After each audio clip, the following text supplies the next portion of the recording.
Hey guys, Gamma here. Welcome to Kerbal Space Program 0.18.4, the latest patch. This is my second attempt at recording this video due to XSplit forcing me to crash. So if I mention things as if I've said them before and you have no idea what I'm talking about, please forgive me, because I just spent about 20 minutes designing a ship while recording and it crashed and I wasn't able to save the ship and save the video. So I'll go over my mission plan, the second time for me, first time for you guys. I have a ship in orbit. I took the time to put this up and played the game because the patch really isn't that big of a deal. Other than that, we got Unity 4, which gives us Linux support, and in the future offloading to other CPUs, which, as I've read, is not multi-threading.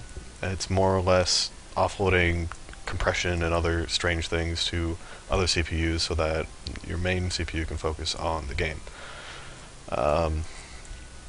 So what we've got here is we've got a probe with no crew in it, with parachutes and a decoupler and enough fuel and RCS to do whatever it wants. And the mission plan is to fly up a crew with no parachutes or ability to return safely and put them into this and deorbit them. And the reason for that mission plan is to show you why docking should be easy and not complicated or complex or hard or any of this. A lot of the other videos I've seen or strategies I've seen people doing involves them they get like an encounter that's 20 kilometers away and then stop the relative velocity and burn towards the target, and they do that over and over again, like 4 or 5 times. Or the people play with maneuver nodes and spend 5 or 10 minutes trying to line up some sort of encounter so that they can get there. It's all hogwash to me. I don't understand why anyone does it in the way that they do. It took me about 10 minutes to come up with the technique that I discovered, which I use for docking. It took me actually quite a bit longer to dock. Once you get within that kilometer or so, it's a lot harder to pick out where the ships are going and what they're doing at first. Once you get used to it, it's pretty routine and mundane. But yeah, no, the relative approach that I use, I definitely came up with right away, and it wasn't an issue for me. So hopefully I can make this video and teach a few other people how to do it in a way that that benefits them.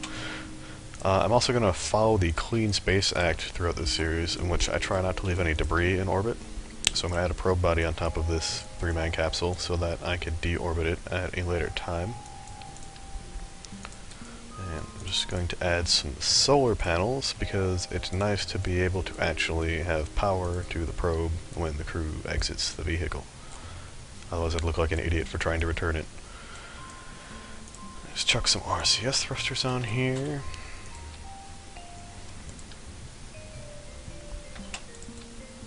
Oh, that's the wrong kind of symmetry. And those should be lined up. Oh, I got the wrong kind of symmetry again. There we go. And they're aligned. One thing to note, if you're ever wondering, like, if you have RCS thrusters like this, where they're not perfectly aligned, and you're wondering which way is right or correct, to be honest, it doesn't matter. As long as they're lined up, they'll function proportionately to the ship, or to your vector orientation. That's the word. But if you want it to be correct or right, this doorway in the background over here is where the tower will be on the launch pad. So I'm just going to line these back up like that. Now I have an engine, some fuel, RCS thrusters, a crew, a probe body to deorbit, and a docking port, and some solar panels. That is enough to complete the mission. I'm not going to put parachutes on this, or decoupler for deorbiting safely to separate the capsule, because the crew will transfer in orbit to the docked ship. That gives me an objective to accomplish and hopefully not kill anyone. So now I have to, again, after spending 20 minutes while just trying to record this, I have to build another booster stage and talk my way through it, which was hard enough the first time. Hopefully I don't bore you all to death while doing it a second time. Struts between these large fuel tanks. Struts. You cannot have enough of them. You'd be surprised how stable this makes them. I'm also going to do a quick asparagus staging of 4. I'm going to go with 4 because I don't really need 6. I'm not going to another planet and it's not really a big payload. So we'll just put these on here like so. And I've seen other people do asparagus staging, and I'm willing to bet there's other people that do it the way I do this, but I haven't seen too many people on YouTube do it this way.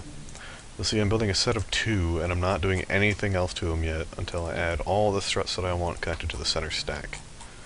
I also duplicated this center stack to get these outside ones, which then has all the struts already on the outside, and the engines on the bottom. Sorry, struts between the tanks and the engines on the bottom. Then I strut to the top, I strut the bottom ones across, and now I duplicate them. You could do this in 6s like so. Hold on, let me grab it. You can do it in 6s like so, and then figure out your staging and such, but I don't need that much delta V for this mission. So I'm just going to do 4. And you'll see you get all the struts, everything lines up. Then all I have to do is cross strut, like this. And because of the 2 symmetry, you have to do it for each time you make a duplication, which really isn't that big of a deal. Then you need to figure out your staging. Put that center engine in there, separate some of the decouplers. And then just mouse over one and the other to figure out this one will empty, then this one, then the center. So we get our fuel lines, run them this way. Grab this fuel line, run them this way. Whoop. There we go. So that should be that. It should all fire in the correct order. I think we are ready for adding some launch stabilizers and launching. I have to pay careful attention not to grab my window while I'm trying to rename the ship, because that's what I did last time and it crashed. I'm going to call this docking, or ship dat dock, because the other one was dat docking, I think. I don't remember. Save, save, save, save. Good. Now if it crashes, I can just reload the ship. Let's fix our staging right quick, and if I'm not mistaken, we should be ready to launch. I'm just going to lower this a little bit. Looks good to me. So we have a ship with 3 Kerbals aboard, which will be docking with a ship with no Kerbals aboard. And this does not have parachutes, and the one already in orbit does have parachutes. So it's pretty critical, especially because we've got Bill, Jebediah, and Bob aboard. It's pretty critical that this works. So the first thing I'm going to do is check my map, look at where the target is. It's in a 100-kilometer orbit. It's slightly misaligned with the moon's equatorial orbit of 0 degrees. That doesn't matter. You'll see when we get into this. It'll be a lot easier than you could possibly imagine. It's always nice to kind of figure out how fast your target's going relative to you, how long it's going to take you to get there. I could launch right now, and I guarantee you I could still dock with this thing without running out of fuel in 2, maybe a maximum of 3 orbits. It's not that hard to do with the technique that I have. Just for the simplicity's sake, I'm going to get it a little closer and start a little bit more lined up. But yeah, you can definitely do it from further away. Man, I hope you guys can still hear me because this game is loud. I'm actually going to turn it down on XSplit just a little bit just in case. I did not add SAS. Crap. Back to the VAB. I knew I forgot something. Why didn't you guys tell... Oh wait, it's not a stream. We're on YouTube. Just add in that advanced SAS right quick, because I am lazy and don't like manually flying my ships, but not lazy enough to use MechJeb because I like flying my ship. I don't like flying my ships, but I like flying my ships. Try to figure that one out. So launch this thing right quick, and I really hope you guys can hear me. I can't hear myself speaking right now. But I've turned down Kerbal Space Program and XSplit a little bit. And we'll see how this goes. Hey, I can just zoom out. Now you'll definitely be able to hear me. So, the first thing I'm going to do is I'm going to set this as a target. It really doesn't matter when you set it as a target. More or less you want to get into an orbit first, but I'll have it set because I know I'll forget otherwise. The next thing you want to worry about is knowing your target's orbit. it is so much more critical that you know your orbit versus knowing when you're going to get there, the phase angle, or the time to your encounter, etc., etc. You need to know the God, man, I'm terrible with words. You need to know the characteristics of your target's orbit. I know that this is a 100. I know that this orbit is 100 kilometers circular, and it's slightly inclined, but that's not going to matter. Part of my docking process is to fix that. But I know it's a 100-kilometer orbit, and the big key thing to that is that I know at what point I can make myself intersect its orbit. A lot of people try and they'll start with a lower orbit and try to burn, or try to set up a node and burn so that they just intersect the thing right away, versus having a known point of commonality. Man, it's hard to talk over these engines. I'm trying to think of a better way to explain this. The strategies or techniques that I see rely on reacting to the target versus being proactive and knowing where you're going to meet the target. They'll start in a lower orbit and burn here and say, well, we might meet it here, or here, or here, versus my strategy is, alright, I'm here. By the next time I do an orbit, it will also be here. So you have that advantage of knowing where you're going to dock before you even start to make the maneuver, which is a huge bonus in my opinion. It would appear to me as if I have steered quite a bit horizontally before I should have, but I should still have plenty of fuel to make orbit, so that's not going to matter. These stages are all going to fall off and return safely back to Kerbal. Nothing will be left in orbit, and then we will deorbit this when we're done transferring the crew safely. Burn those out, make sure they don't collide. Sweet. Yeah, I burned way too horizontally, too early. But we still should have plenty of fuel to make orbit.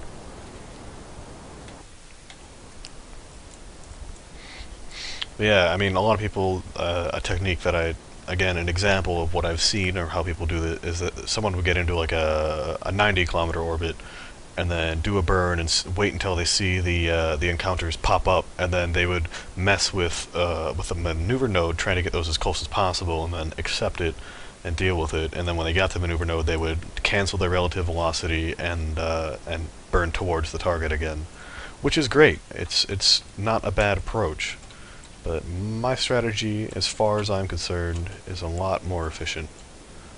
And I got really lucky, and it looks like I'm actually to come pretty close to the target this time around. But that's fine. I'm going to intentionally misalign them so that I may be forced to do a correction. So I get myself out of the atmosphere here, where I can use higher levels of time acceleration and burn ourselves into an orbit. I'm ignoring the fact that we have a pretty good intersect right now. I'm just aiming for an orbit. And when I get periaps of about 25 kilometers, I'm going to drop this stage, because it's within the atmosphere, and if it doesn't cancel itself out on the tracking screen, I will go in and kill it, because in my opinion, I would consider that burned up in the atmosphere. So there's 25, I'm going to separate it. Plenty of fuel, I could have done a lot more with this stage, but I don't need it. Keep burning ourselves into an orbit, about 100.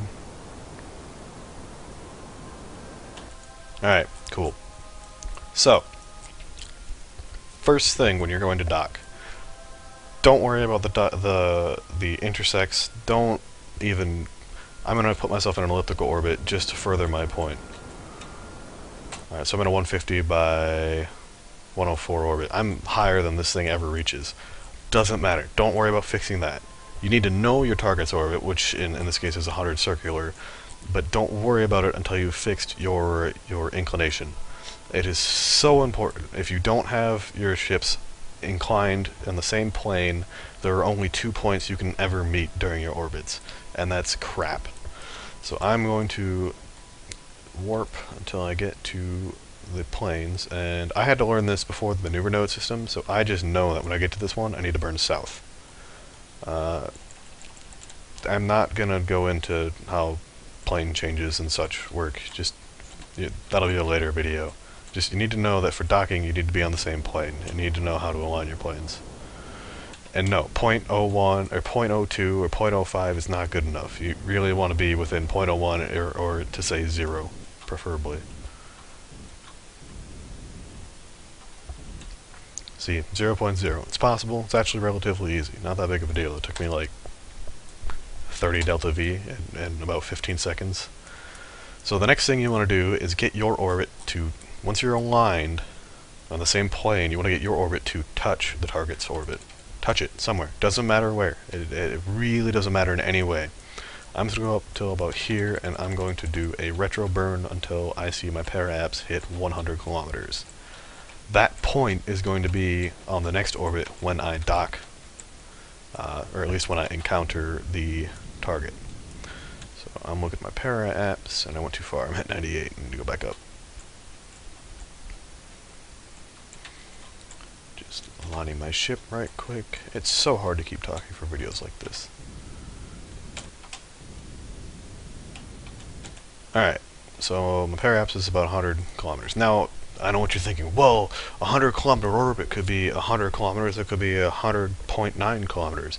Yeah, that's where your relative, your correction burn is going to matter. You'll be watching your intersects to see when they actually line up. This is going to be my lineup point, though. I'm going to dock somewhere at this para-apps during the next orbit.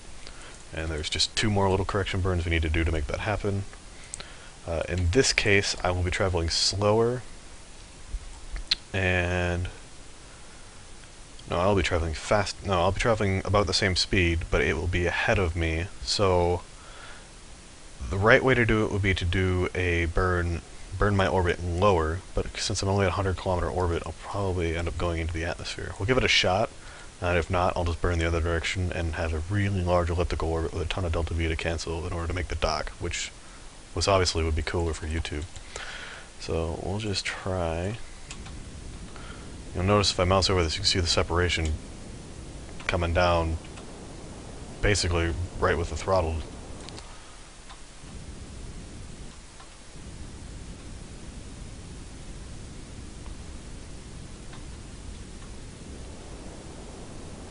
And yeah, that's going to go into the atmosphere.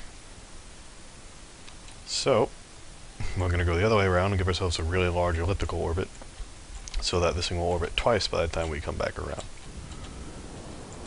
And this, normally you would plan this so that you have a large enough orbit where this doesn't matter. You could still go in or out. My poor planning has forced me to do it the hard way, which is to do, by the time I do 1 orbit, the target will do almost 2 and catch back up with me. And you'll actually see the closest encounter circle all the way around. And I just have to hope that I have enough fuel to do this, and still deorbit the craft, because of the Clean Space Act. So see separation coming in, 4, 3, 2, 100 kilometers. And this, because we've aligned ourselves, and we're within 1 kilometer of the para-apps, we know that we'll get an intersect within 1 kilometer. There you go, 0.5 kilometers. It took me 1 correction burn. It wasn't that big of a deal. I didn't have to use a maneuver node. I didn't have to think about how I was doing it. All I needed to know was my target's orbit, and to fix my inclination. Again, I'm going to do a double orbit, or it's going to do a double orbit while I do 1, and I'm going to be going really fast when I come within this half a kilometer, but I know that I'm going to have that intersect. I didn't have to fuss with doing a perfectly planned maneuver and executing it at the perfect time or figuring out where I'm going to go. I picked a point that I wanted to dock, I set that para-apps, I did my burn at that para-apps, and by the way of math and however this works out, I'm not even sure the real reasoning behind why it works, other than that if you're intersecting an orbit on the same plane and you do a burn in either direction, eventually they will meet on the next orbit. And if you have the delta V to expend, it's a lot faster and a lot less painful than trying to calculate when and where you need to burn in order to interact with another ship. So we're swinging back around, and I'm going to be going a lot faster than this thing, but it doesn't matter. I'm pretty sure we got plenty delta V. This should switch to target relative velocity pretty quickly here. Yep, we're going 350 meters a second faster than it. I'm going to get us kind of close. Alright, that should be close enough. We'll go to the map view. There we are, 9 kilometers away, traveling at 400 kilometers a second. Gives us just over 20 seconds now. We're down to 15 seconds before we impact it. Or at least come within that 500 kilometers. So I'm going to slow this down to about 100 meters a second. I'm going to go zooming right by. Yeah, slow down. Warp drive engage. Yeah, I'm going to go way past. I should have burned sooner.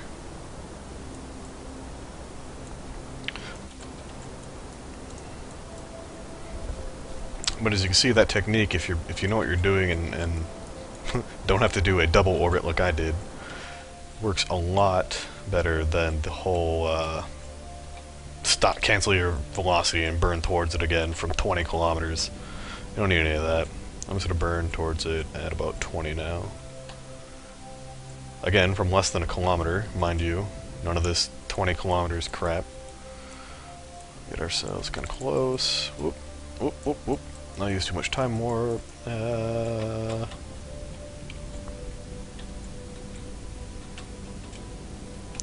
also pointed this ship on a northern vector so that I know that I need to point my rendezvous ship south to get there. Oh crap, oh crap, oh crap, oh crap. I gotta stop using large amounts of delta V. Alright. The next big thing that I see people having issues with when it comes to docking is they're not using the docking controls. Now I know what you're thinking. Oh, they're complicated. They don't make any sense. I use regular translation controls. I thought exactly the same thing until I learned how useful these things actually are. Turn on the docking controls with the button over here, and make sure you have RCS and SAS on when you start. Now, if you use chase mode, which a lot of people recommend, I haven't actually needed it, but if you use chase mode, the controls are relative. If I hit A, thrusters burn me to the left, D, they burn me to the right, control, they burn me down, shift, they burn me up, S is back, W is forward. And with chase mode, if you rotate, it's all relative. The world follows the ship. I'm going to go out of chase mode because it just makes me dizzy. Actually, you know what? I'm going to try it. See if I can't keep up with it. So, the nifty thing with this is that you can, you know, line yourself up, use the camera and line the ships up like that. The hard thing that people, they'll get close and their ship will be misaligned, they'll be facing the wrong angle, which I can already tell that this line is not straight with this line. So tap spacebar, give it a tap, and hit spacebar again. It turns the SAS off for you to rotate, and lets you rotate freely, and as soon as you hit the spacebar again, SAS turns back on, and you're back to having translate controls, which is fantastic. It's the greatest UI and input improvement I've witnessed since the game has come out. And I don't understand why more people aren't using it, or more people aren't suggesting to use it, versus using two hands on the keyboard and trying to control your camera with all the confusing translation controls at the same time.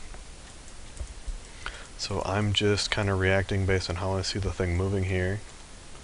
If you see the pink reticle and the yellow circle lined up, it means you will collide with your target. If you actually set as target, they'll move around a little bit, and you want to get them lined up perfectly. Trying to narrate this while playing is hard. I'm never paying attention to the reticle here when I'm doing docking, because I'm focused on the ships on the screen, but it's my understanding that people can dock with the reticle at the bottom just by setting the right target and doing control from here or whatever. I've always just been a fan of the whole line it up and ram it in kind of thing, which is hard sometimes with the way cameras work out. But I'm pretty sure we're getting close. Within 3 meters. Whoop, I'm hitting the wrong button.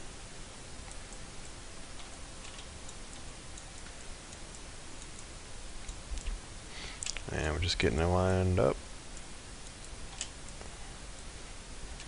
I'd say that's pretty good. Give it a bump forward. And there they go. Turn off RCS and SAS as soon as you see the magnetism taking place. You'll thank me later, I promise.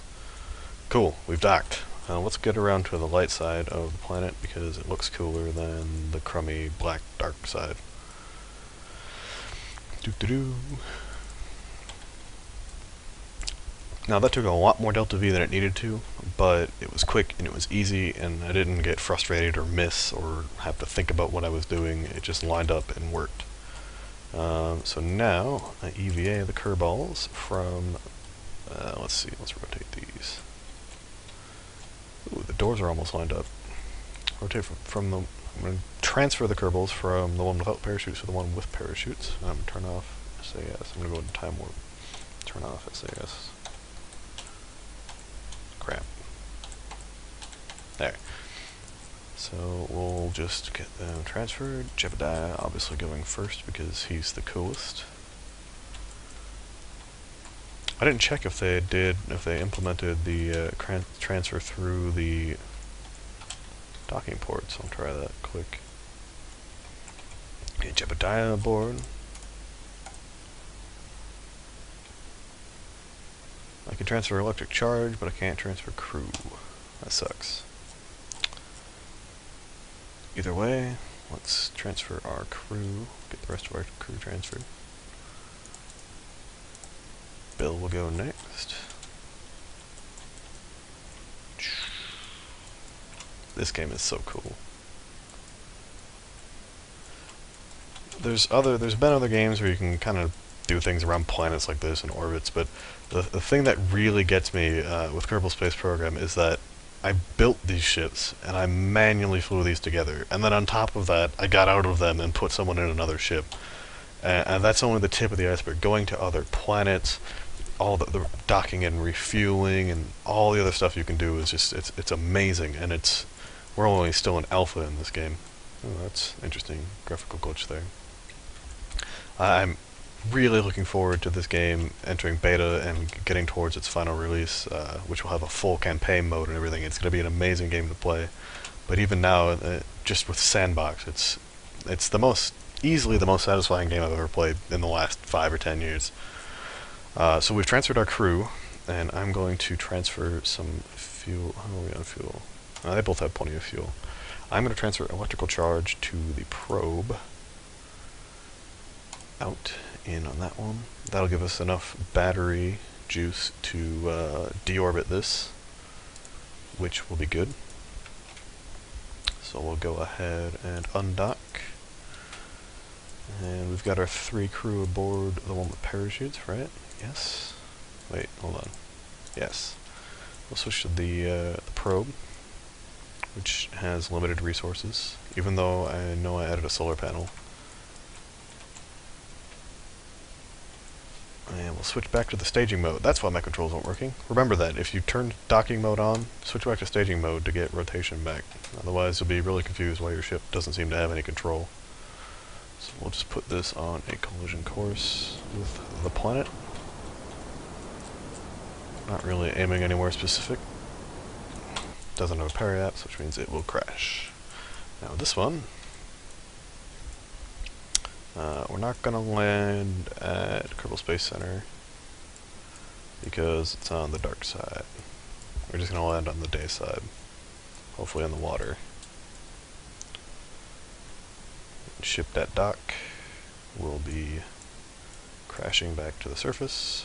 We haven't left anything else in orbit, just some launch clamps on the pad. And I will perform a deorbit burn about... we'll aim for the Terminator about here. I want to land in the water, but I also want to land in a little bit of daylight.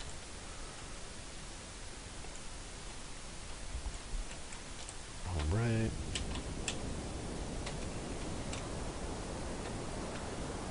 Got a periapse of about 25.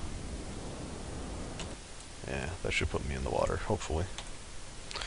If not, I'm pretty sure this thing will survive a landing on the land. Or I could try a powered landing since we have almost a full tank of fuel. Let's bring it in, use time warp. Ooh, turn off RCS and SAS.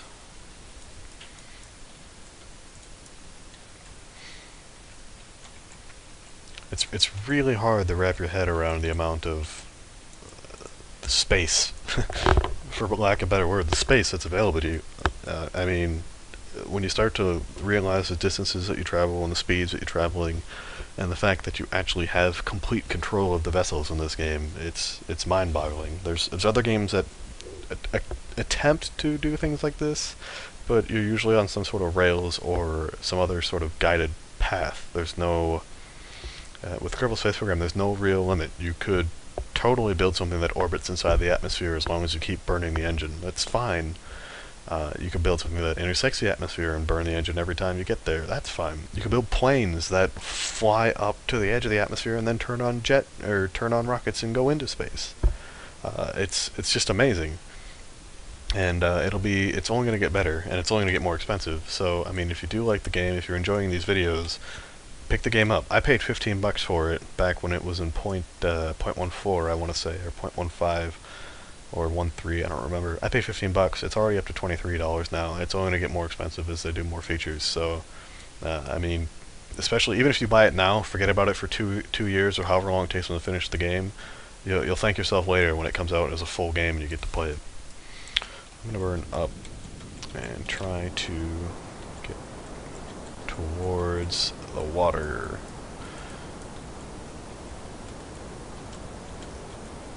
I don't think it's going to work, but I could try. So water landing would be neat.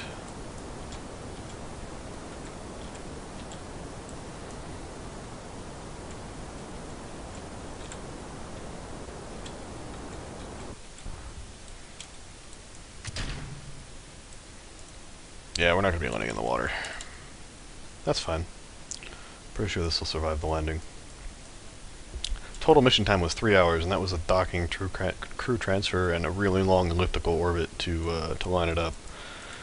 I think my record is 26 minutes, and that was when I was going as fast as I can, line them up from launch and everything. That'd make a good forum challenge. I'll have to post that. So we're just coming down, open up our parachutes. Oh, I'm gonna feel really bad if these snap off when I kill Bill, Bob, and Jeb. 500 meters to go. Sweet. Whew, that was loud.